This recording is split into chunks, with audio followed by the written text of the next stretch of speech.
Okay. Good morning, good afternoon, and good day, all. Welcome to another edition of the Digital Download, which is the longest running weekly business talk show on LinkedIn Live, now globally syndicated on the IBGN Internet Radio Network. Thank you, gentlemen.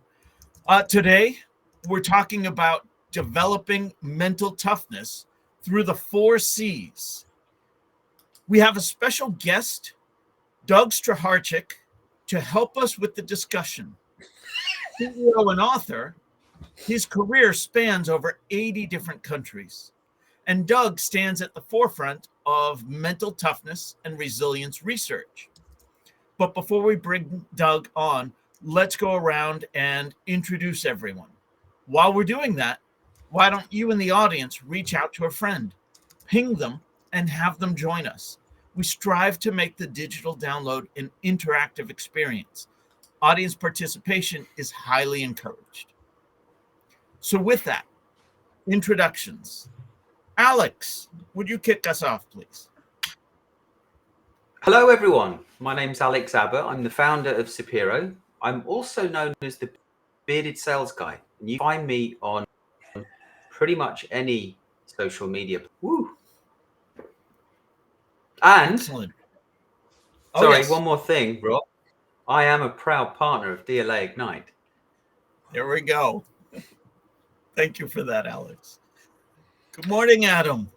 Good morning, Rob. I'm Adam Gray. I'm co-founder of DLA Ignite. And I must say, Alex, that there was a little bit of disconnect between your video and audio. So you did look like a poorly dubbed martial arts movie from the 1970s, which I thought was quite entertaining. And I'm proud that you're a proud partner of ours. Yes. Can you replay the Bruce Lee clip? Was it a famous Bruce Lee clip? You want to fight? Fight me. This makes for great radio, guys. It does rather, doesn't it? Thank you, Adam. It's just tea in here, I promise. Hello, everybody. My name's Tim Hughes. I'm the CEO and co-founder of DLA Ignite. Thank you, everybody, for tuning in. I'm famous for writing the book "Social Selling Techniques for Influence Buyers and Changemakers." I've also read Doug's book. Developing Mental Toughness. Awesome. Developing Mental Toughness, Strategies to Improve Performance, Resilience and Well-Being in Individuals and Organizations. Available from where you get your books from. Awesome. Thank you for that, Tim.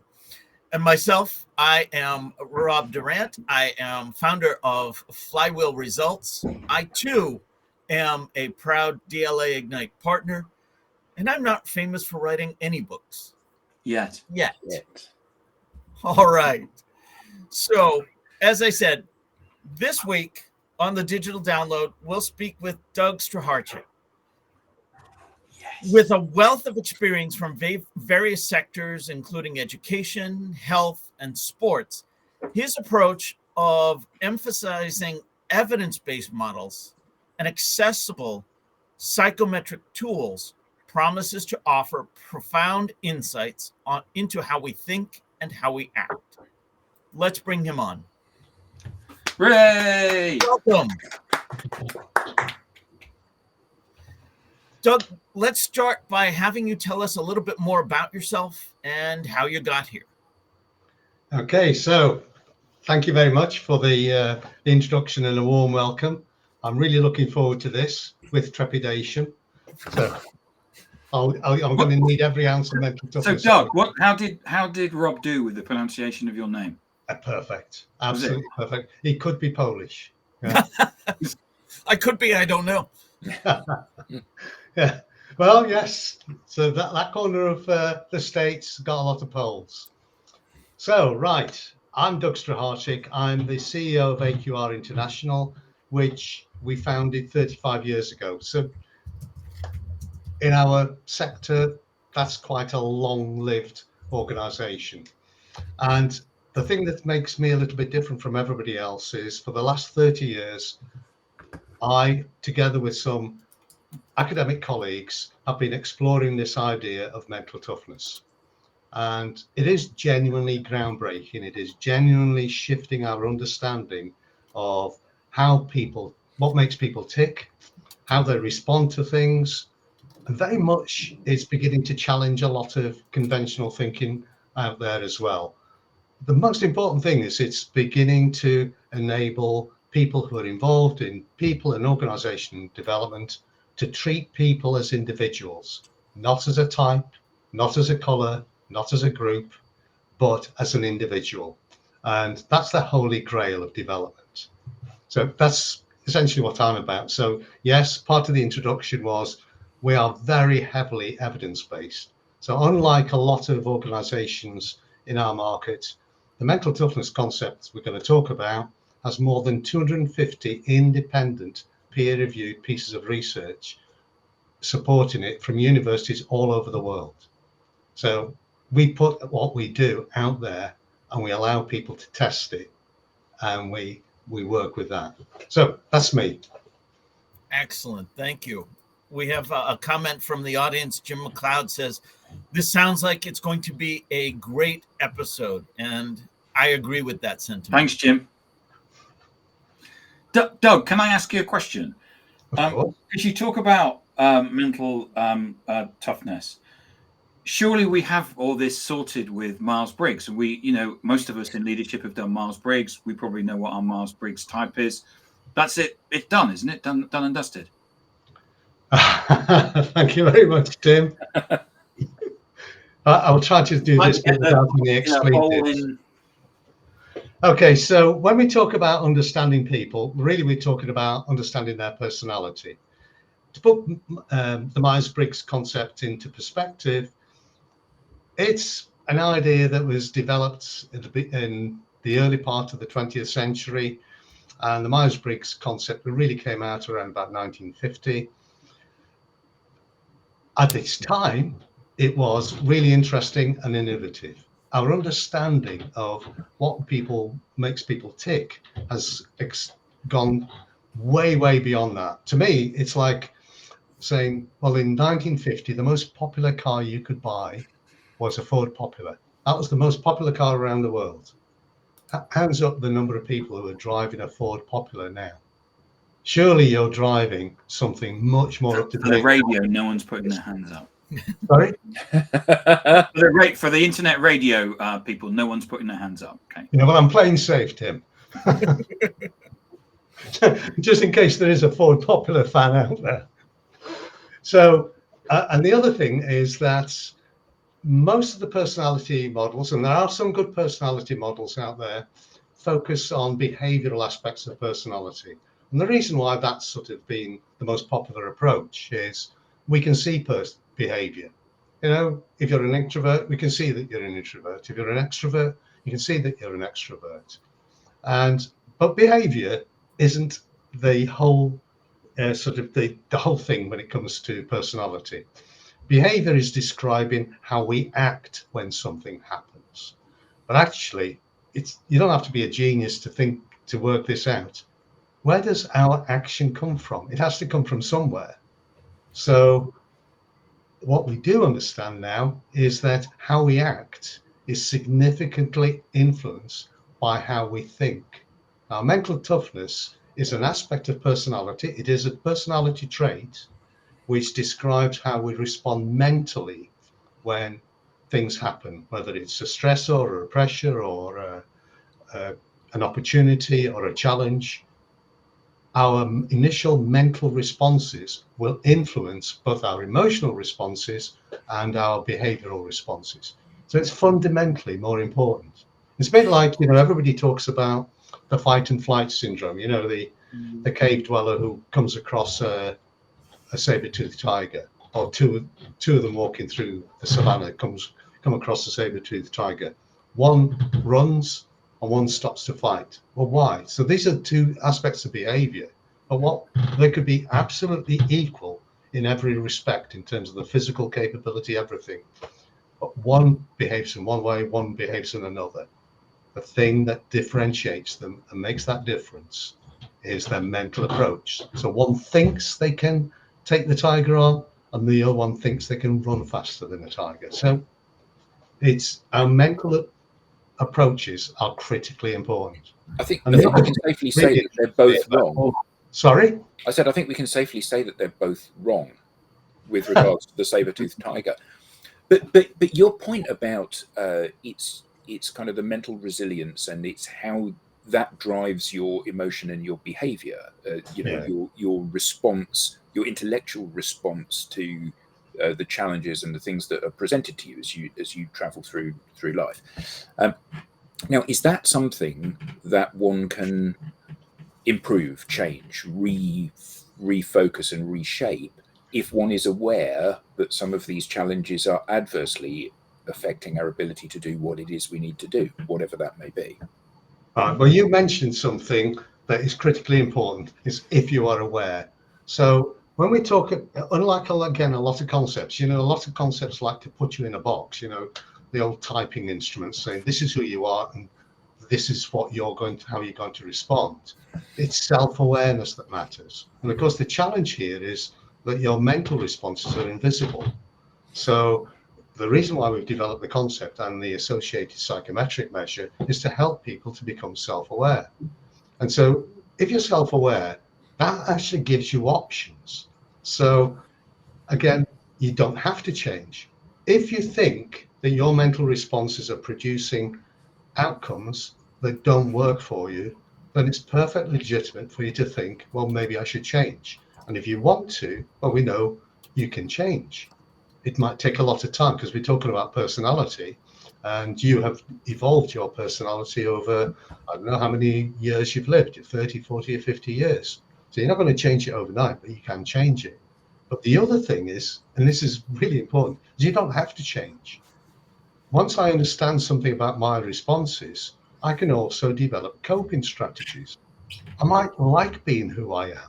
I might like occasionally having a shaky moment, but I want to deal with some situations better. So I don't have to change. And that's the thing, there's too much black and white thinking in people development. If you're not this type of person, you should be that sort of person. And so a lot of people misinterpret mental toughness as you've got to be more mentally tough, and everybody should be more mentally tough. Well, it's an advantage for some, but you don't have to be more mentally tough. And there are actual advantages to being more mentally sensitive, which is the other end of the spectrum. So that's kind of a slightly oblique answer to your question, but self-awareness is the key. Is the key, yeah. We have a comment from Brett Snodgrass coming through from X. I think this is our first comment from X. I think it's the first comment in 3 years from X, isn't it? That's what I'm saying. Yeah. He says an analogy might be good moral character, which Aristotle describes as intrinsic. Absolutely. Perfect. Yeah. Yes. You're a fellow disciple. We often talk about this concept being the oldest new idea you'll ever come across, because the first written reference to a concept that is almost identical was by Plato. And Plato described fortitude as one of the 4 virtues. And when you look at what Plato describes as fortitude, it is almost identical to what we call mental toughness now. We just updated the name. And in fact, we didn't update the name. The name was given to the concept by an American, funnily enough. An interesting thing that you said, so for the viewers and listeners that we have, perhaps obviously, we were all kind of together before we started to broadcast, and you were talking about imposter syndrome. You can address that title a little bit later, but one of the things you said was that I think 70% of people have had that response to situations on occasion. So actually, it's not an issue. It's just part of being human.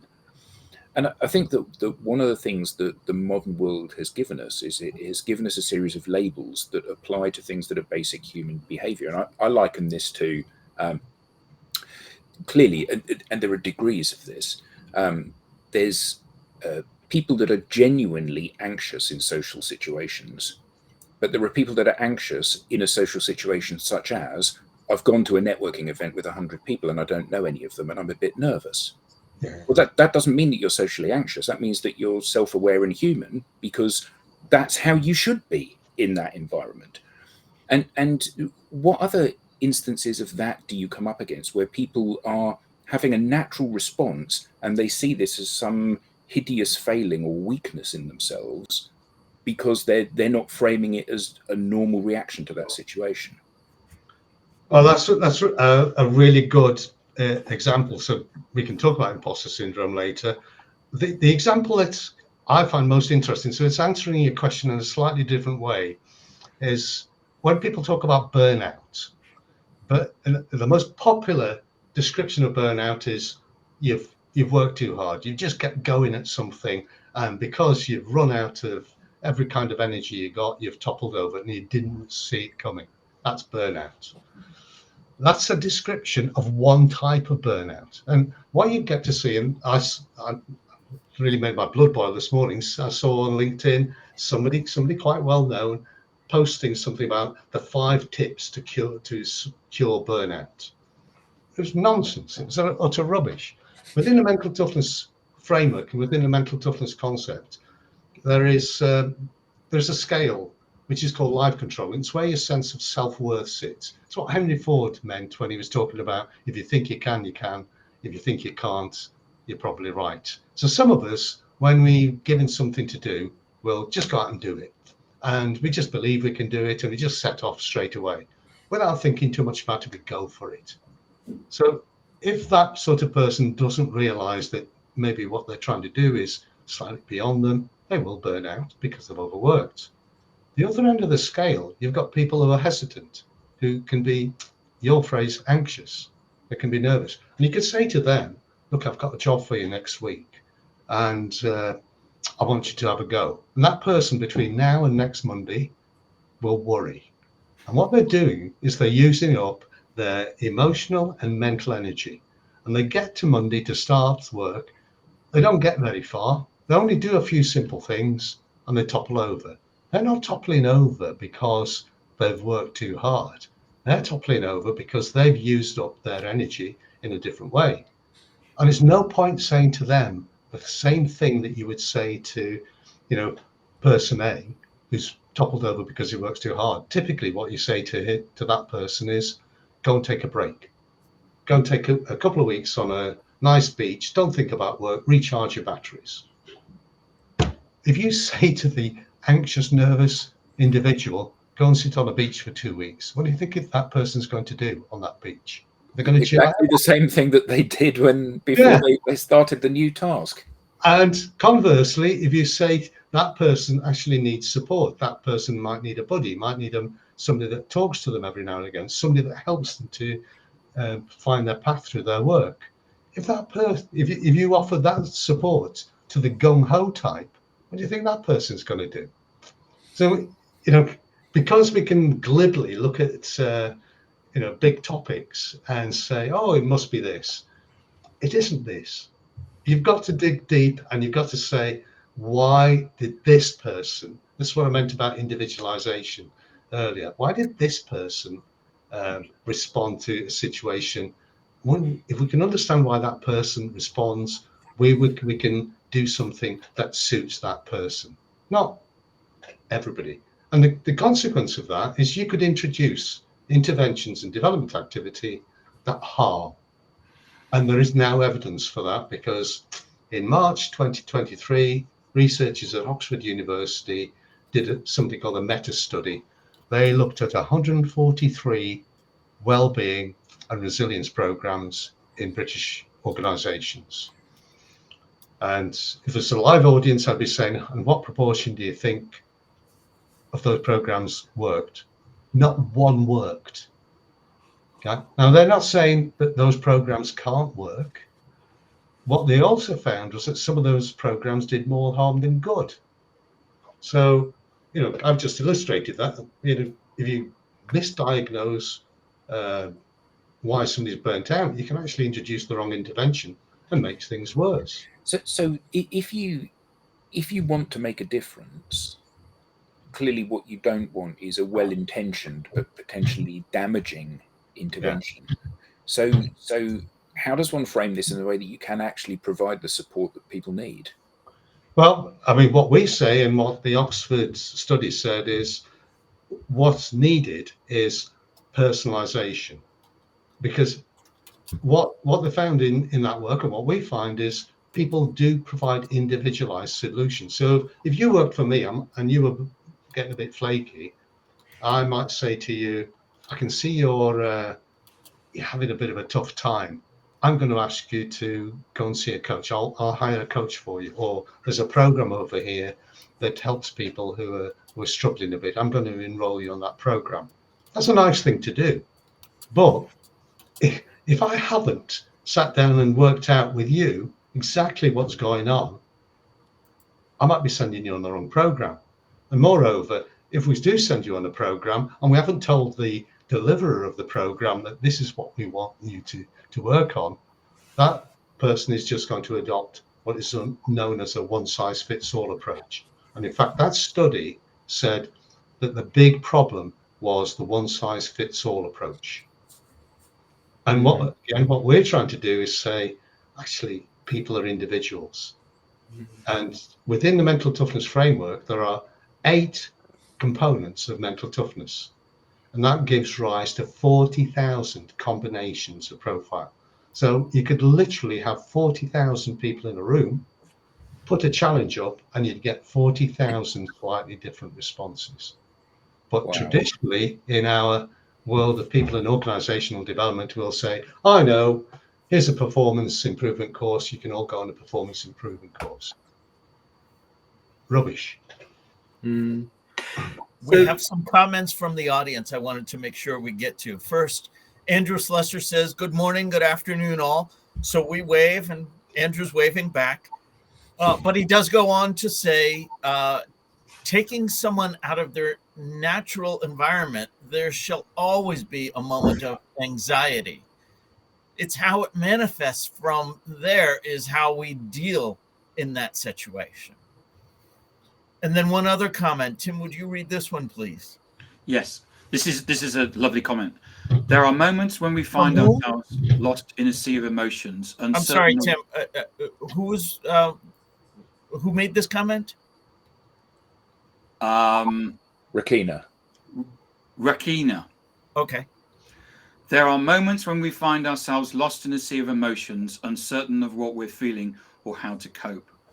Today I'm grappling with a sudden unexplained low mood. Having exited an abusive relationship in November 2021, I've observed a shift in myself. The impact of that environment cost me some of my positive qualities, confidence, the drive to win, an innate motivation to keep moving. I find myself at times feeling unproductive and drained. The question arises, is it possible for me to rediscover the energy and vibrancy I once possessed? What a lovely Hell thought. yes. Yeah. The answer is going to be yes from all of us, I think.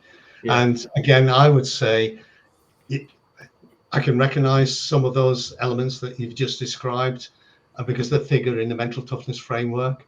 And so again, if we understood exactly which bit of your mental approach has been, I'll use inverted commas, damaged by your experience, then once we know what it is, we can repair it, or we can start putting in processes to do something about it.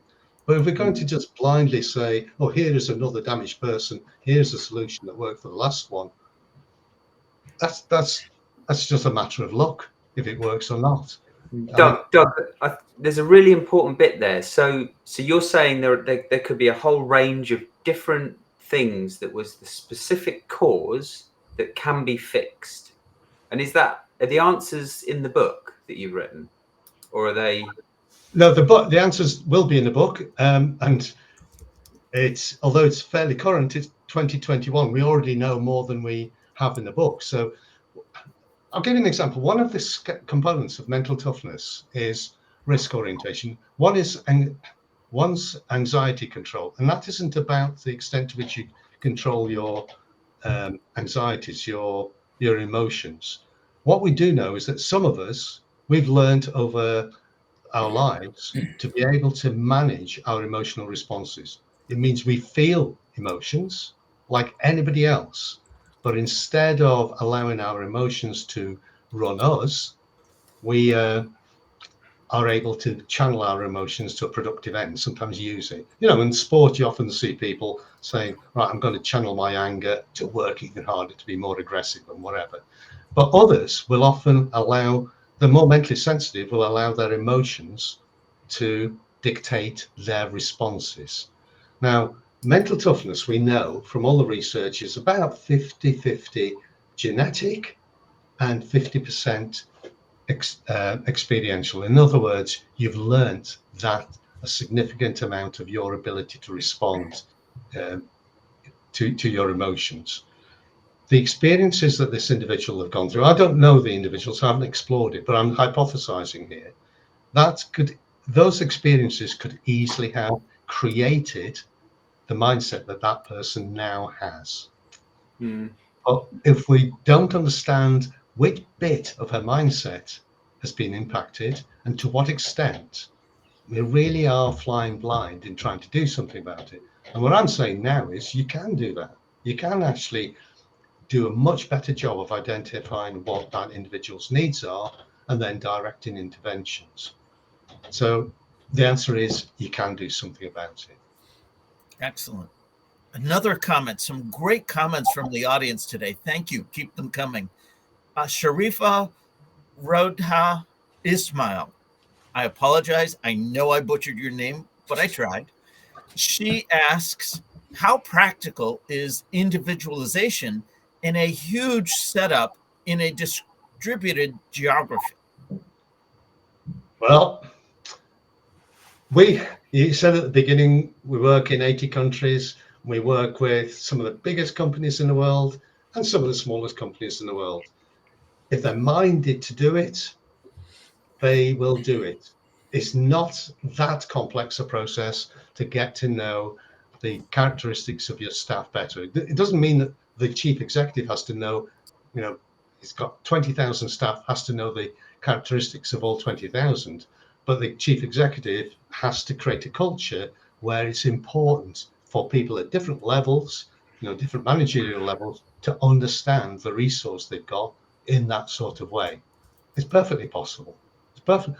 I mean, to put it another way, are managers and supervisors making judgments about people all the time? Absolutely. And they're making crude judgments without being able to see into people's heads. So what we're saying is, here's a way of understanding people better. Here's a way of assessing people better. And because of that, you're going to get better results. We work with some very big organizations that take the time and trouble to do that, and they get a big payback from doing that. Nice. But I understand the question because we get it a lot. People say, oh, I can't assess everybody in the organization. You can. There's nothing to stop you doing it. That's, again, it's, I think I can. If I think I can, I can. If I think I can't, I won't. I can't help but think back. Go ahead. Sorry, Alex. Rob. Yeah. Sorry. I can't help, Doug, but think back, listening to you talk, think back to the times when I've been in a company and they've done the Myers-Briggs or the DISC analysis, and you sort of put into these buckets and it's positioned as something that's going to help you as an individual, but you can't help but think they're trying to better understand me, and this may not be a good exercise for me to do. But then I was left kind of wondering, well, okay, so if I'm this type of person, but I'm in a sales role, shouldn't I be this type of person really? So I need to start behaving differently. And isn't there a danger that those types of programs do that to people, and it has a negative effect? Absolutely. And that's about the two instruments you've described. I could have another discussion about how good they are, but they're actually both something called ipsative measures. So when you complete them, they're only asking you for your opinion about yourself. So they're not benchmarks. So you can come out with a view. And when I've completed it, I often think the result I get is I'm introverted. When I complete normative measures, which is comparing me against everybody else on the planet, which is what the mental toughness questionnaire does, I always come out as extrovert, more extrovert than average. So your own perceptions of yourself, they're quite useful, but they're not accurate. And so to be able to use the output from those sort of measures, you've really got to have a long discussion with somebody to try and get to the answer that you'd have come to quickly with a better approach. And you're absolutely right. The idea of typing is very counterproductive, because the thing that we know, Tim knows that we do a lot of work with the Institute of Sales Professionals in the UK. Well, the thing we know is you can be mentally sensitive and you can be incredibly successful as a salesperson, provided you are self-aware about where your kind of potential weaknesses are. You can be mentally tough and really struggle as a salesperson because, again, it's a lack of self-awareness. More mentally tough individuals will often think they can do it all, and they can't. They often think that because that explains something to you, you're going to buy. Logic's on my side. That's not the way sales works. So again, it's about understanding the individual. This tendency to put people into boxes, whether it's a 4-letter combination or a color or whatever, is incredibly counterproductive. I guess it's also, it assumes that everybody is the same. Some people are fairly simple and some people are very complex, and it makes no allowance for that, does it? No allowance for the fact that your particular preferences are very different to Tim's, even though you're both happy talking to rooms full of people. You're different people. The only thing I would add to that is almost everybody is complex, and it's that complexity and the differences that matter. But we've got 8 billion people on the planet. They're not in 16 boxes. There's not 500 million of each type. You wouldn't. You must have gone into rooms where there's lots and lots of people, and you've looked around and thought, "Well, I'm one of these. Can I see another one of these?" Yeah. It doesn't work like that. So just back to Sharifa's point quickly. I don't think the question is how practical is it. There is no. I mean, there is no question. It needs to be done if you want to grow the organization, because it's so valuable to treat people as individuals. In this context, And then Young Compton says, to Alex's point, I give my profile, the full document, to my colleagues. I tell them it's a manual on how to get the best from me. If they know my natural preference and they're minded to, they can get more from me. Absolutely. And that's the other big application, because we often talk about diversity and inclusion. We talk about biases, but we really 90% of the time talk about gender and skin color. There's actually a more fundamentally important aspect of diversity and inclusion is you don't think the same way that I do. And that's very hard to identify, very hard to label.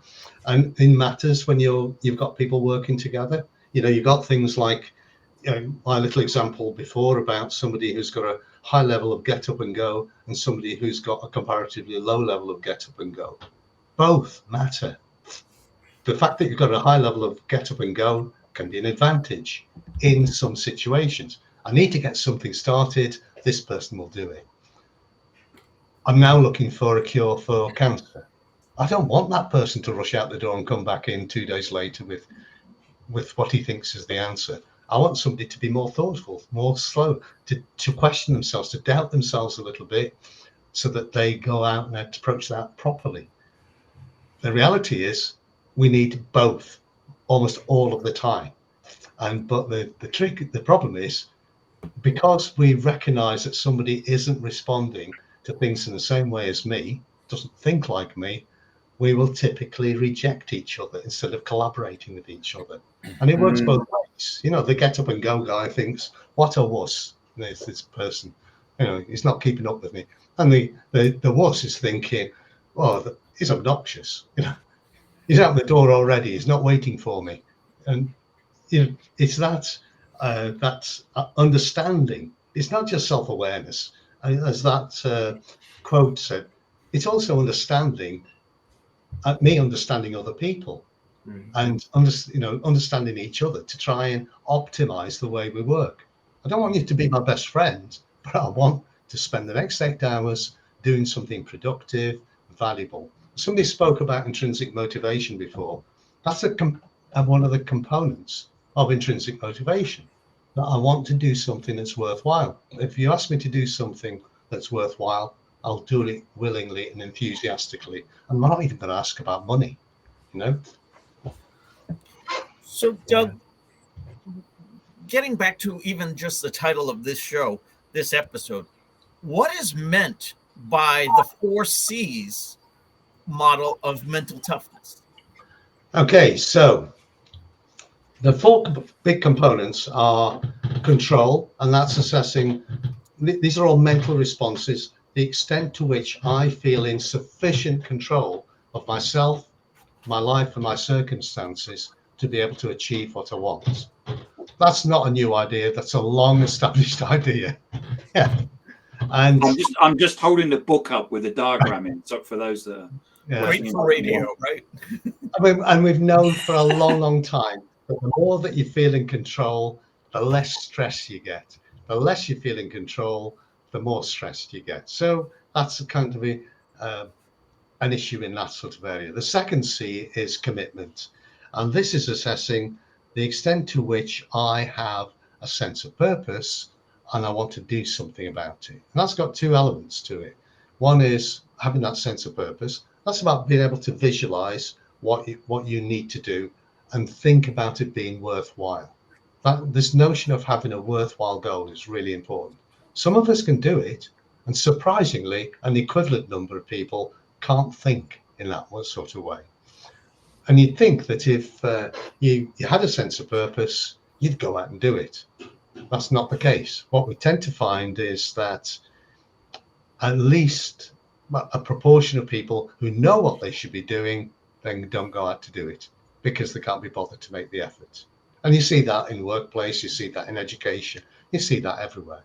So those 2 components, control and commitment, broadly describe resilience. So resilience is a quality that enables you to recover from an adverse situation. And you can recover from an adverse situation because you feel in sufficient control to be able to do something about it, and you still remain committed to doing something about it. Now, an American researcher called Cabasa was doing some work in California with chief executives, I believe, in IT companies. And she had this belief that the higher up the organization you went, the more resilient you were. And she found that, but she also found something else. Not only were they more resilient, in other words, they could deal with adversity and things that had happened in the past. These are people who deliberately put themselves into situations where there was a risk of adversity. So she called that challenge. These people were now optimistic. They were positive. These are people who said, well, I know I can deal with what's gone wrong in the past. I don't know what's coming up in the future, but I'm going to go for it because I think opportunity lies there. Now, some people, not everyone thinks like that. Some people will say, oh my God, I don't know what's out there in the future. I'm going to hold back. It might be not good news. It might be threatening. So again, there's a spectrum of people. And what we found was that the 4th C was challenge, and that consists of 2 elements. One is risk orientation, and that's the extent to which I'm prepared to try new things, new ideas, push myself into the unknown. And we had a question about that earlier. And the other component is learning orientation. And for me, that's the beating heart of the whole concept. Because what we found is, as we go through life, things happen to us and around us. Some of us are really good at looking at what's happened to us and around us and learning from that. And the driver for us is we want to get it right next time. We want to be better. An equivalent number of people are not good at this. Basically, when something happens and it's unpleasant, they would rather sweep it under the carpet. And the consequence of that is next time it happens, you repeat your mistake and you go through the whole mill again. And then the final component, the final C, is confidence. And that's about your self-belief in your abilities, self-belief in your abilities to deal with whatever life and work throws at you.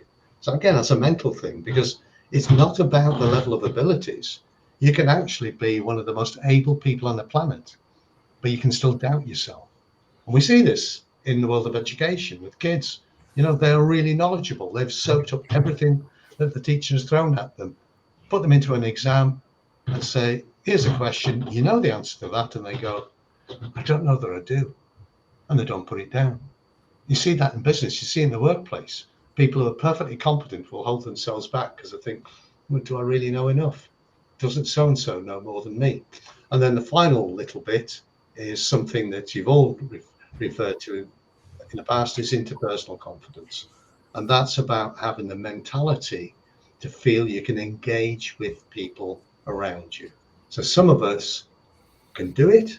So we walked into a room of 100 strangers. Some of us will walk freely up to somebody, say, hi, how are you doing? Why are you here? This is me. And you're suddenly into an engagement. Others will walk around the edge of a room and wait for somebody to approach them. And if nobody ever does, they don't have any engagement. So those are the elements of mental toughness. And you can see that there are 8 different big components to it. The 4 C's are kind of very big components. Above that is this understanding that mental toughness is a combination of resilience and positivity and optimism. So resilience is backward looking. Can I deal with what's happened in the past? And one of those questions kind of touched upon that. And positivity is, can I deal with what's coming up in the future, even though I don't know what it is yet? So that's about positivity, optimism, and hope. Those 2 together enable us to thrive. Now, resilience allows us to survive, but we can get worn out just trying to survive. Bringing the 2 together enables us to thrive. So that's a rather long response to a very short question. Love it. That was great, Doug. Yeah. So, how do the 4 C's vary in different cultures or industries or settings or domains?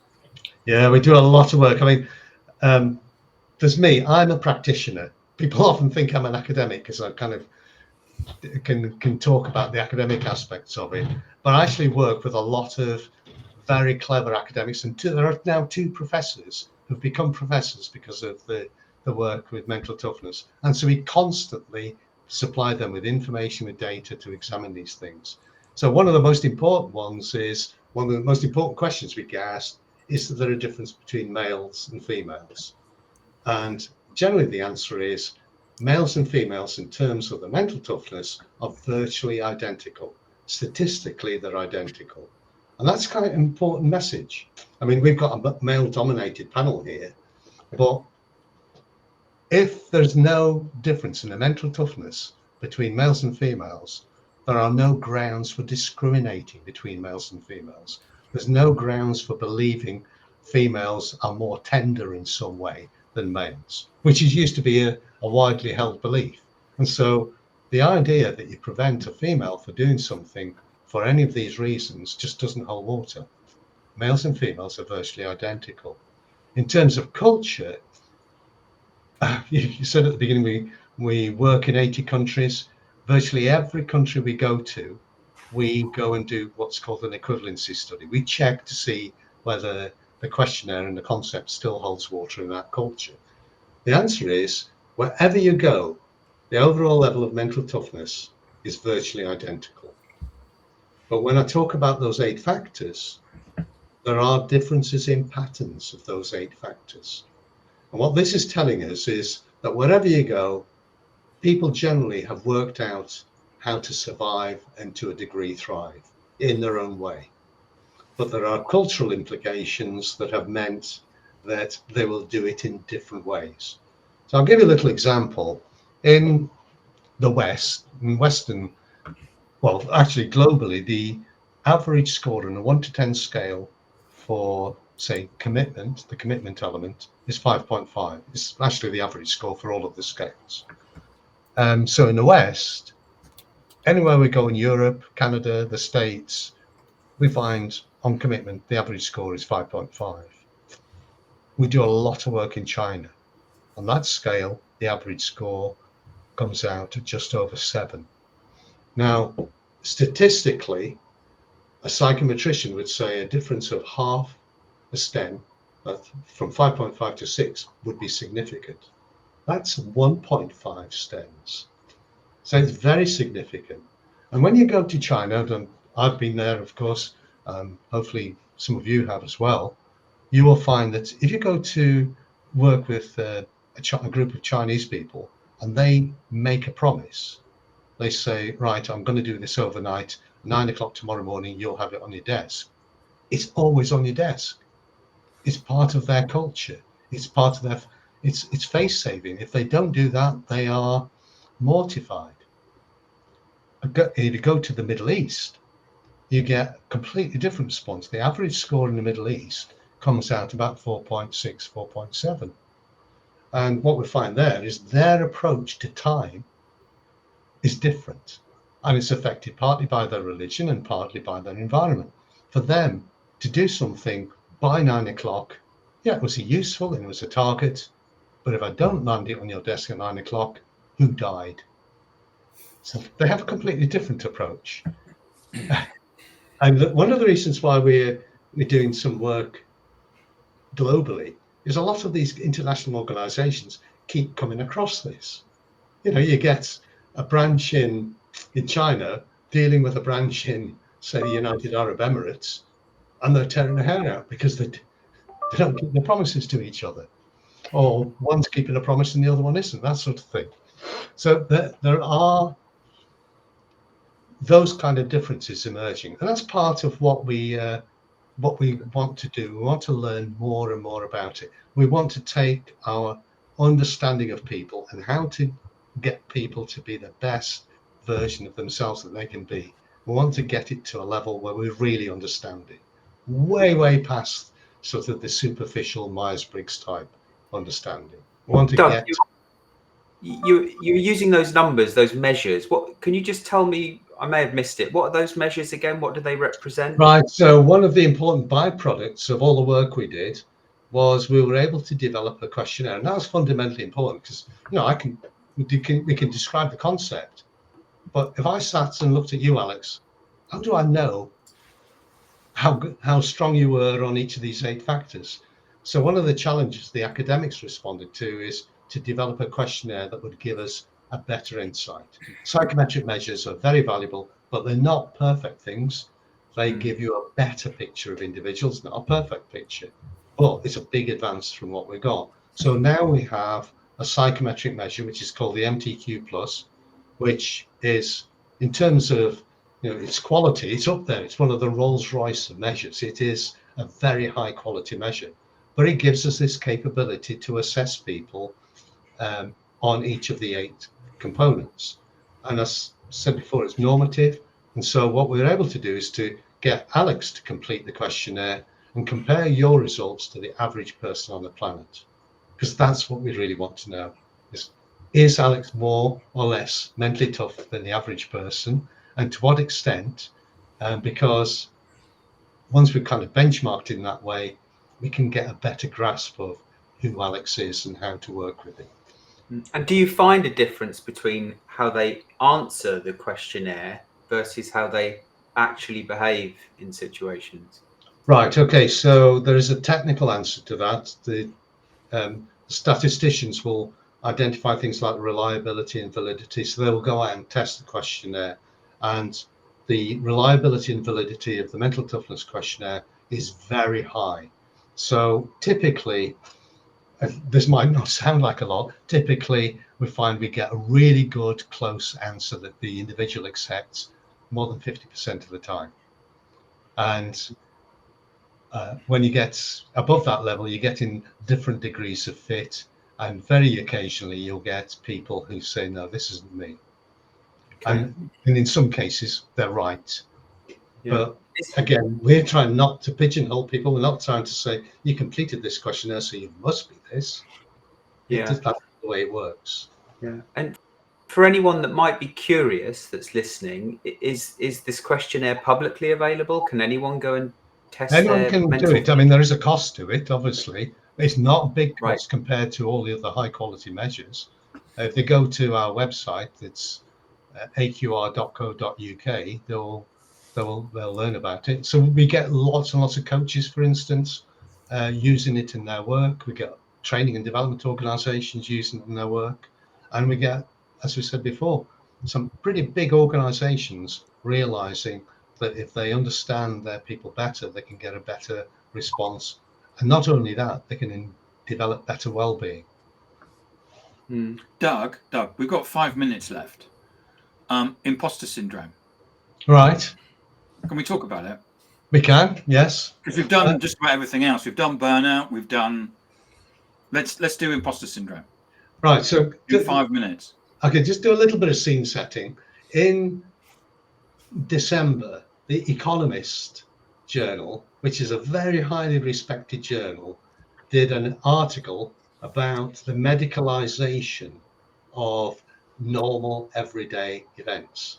And what they were actually looking at was, in the UK, it's got the second highest proportion of people who are identified as having mental health issues. Only Sweden is a higher level. And when they looked at it more closely, they found that these people didn't have mental health issues. So what was happening is that there were people who would have a lousy week, go to the doctor would say, oh, you've got mental health problems. And they were then identified as somebody having mental health issues. Well, before we got overexcited about mental health, we would just treat that as you've had a lousy week. The big issue from the Economist's perspective is that all of this was diverting resources from people who genuinely had mental health issues. So that's the thing. But what they're pointing to is this notion of medicalizing things. So the research on imposter syndrome isn't research on imposter syndrome. It's on something called the imposter phenomenon.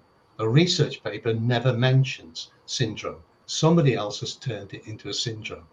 Well, the imposter phenomenon is saying, originally it was on females, and the study was to suggest that perhaps females saw themselves as imposters more than males. And subsequently, we found that's not the case. It's equal. And feeling that you're an imposter is simply, I've done something. Was that really down to me? You know, am I really kidding myself? Have I really kidded everybody else? And if you think about it in that way, it's a normal response, right? So the research showed that 70% of the population experience the imposter phenomenon. So somebody has turned it into an imposter syndrome, and now you've got coaches running around saying, I can sort out your imposter syndrome. In the mental toughness context, imposter syndrome can be explained phenomenon can be explained by one of the factors is the confidence in abilities that I spoke about. So if you've got a low level of confidence in your abilities, but you have abilities, then you may well have deployed those abilities, done a great job, but you still go away thinking that wasn't me, right? That's not, critically medical thing. That is just you.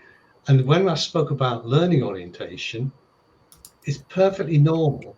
It's actually desirable for people to say, right, I've done that. I just need to think, was that really me? And to what extent did other people play a part?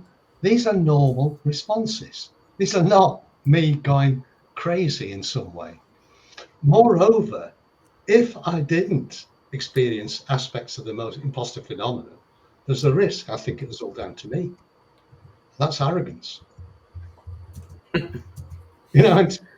So what we're getting, I don't know whether I'm allowed to use this phrase, we're getting a lot of bullshit in people. You've used it, Doug. You've used it. Whether it's this tendency to medicalize things just to make them dramatic in some way, so I can come along and cure you. Well, I can cure everybody. You haven't got it. Dan Rockwell says great stuff. And no laying on the hands, which is now politically incorrect, of course. Yeah, Dan Rockwell says great stuff to what you were saying, Doug. And Andrew Slesser says it must have been an imposter that turned it into a syndrome. Yes, absolutely. Oh, very good. Very good. Rob. Doug, this has been great. How can people learn more about you? Okay, so, well, if they can find me on LinkedIn, if they can type my name, of course. So how do you spell your surname, Doug?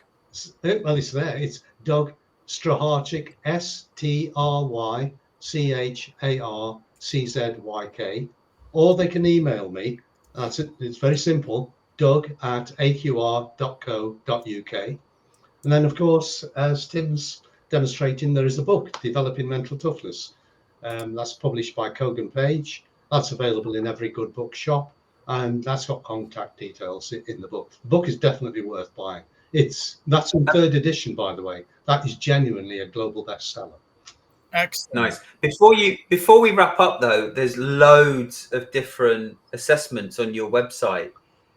Which one is it that we've been talking about today? The mental toughness. The score? MTQ Plus. MTQ Plus. Yeah, Lovely. we can talk about some of the others at another time, because at least one of the others is also leading edge. Excellent. Great. I also wanted to thank everyone in the audience for being an active part of today's show. Quick announcement.